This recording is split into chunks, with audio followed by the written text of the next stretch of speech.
नमस्कार सम्पूर्ण साथीहरुमा आज मैले तपाईको माझमा आर्थिक विकासका पक्षहरु पार्ट 3 लिएर उपस्थित भइसकेको छु।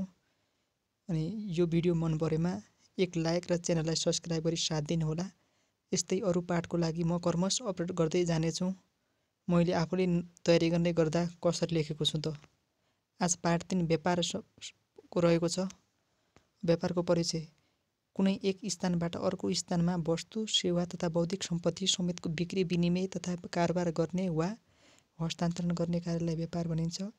वस्तु तथा सेवा खरिद बिक्री, साँडफेद तथा ओसार पसार हस्तान्तरण गर्नु नै व्यापार भनिन्छ। व्यापार आन्तरिक र बाह्य गरी दुई प्रकृतिको हुन्छ।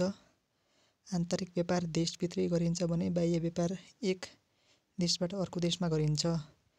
नेपालमा व्यापार सम्बन्धी भएका व्यवस्थाहरू संवैधानिक व्यवस्था मौलिक हक धारा 17 मा स्वतन्त्रताको हक नेपालको कुनै पनि भागमा पेशा रोजगार गर्ने उद्योग व्यापार व्यवसाय सञ्चालन स्थापना गर्ने स्वतन्त्रता रहेको हो। राज्यको धारा 50 मा आर्थिक उद्देश्य धारा 51 मा राज्यका नीतिहरू अर्थोद्योग वाणिज्य सम्बन्धी नीतिमा व्यवस्था रहेको छ। यो हेर्नुलाई एक दुई बुँदा लेख्दा राम्रो। अनि संवैधानिक निकाय अधिकार सूची कानुनी तथा नीतिगत व्यवस्था संस्थागत व्यवस्था कार्यक्रमगत व्यवस्था 16 योजना भएको व्यवस्था 82-83 को बजेटमा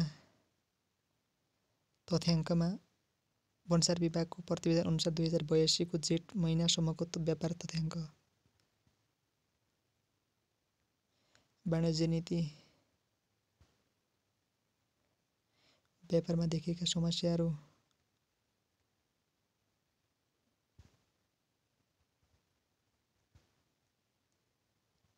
यति नै हो गाइजहरु व्यापार सम्बन्धी।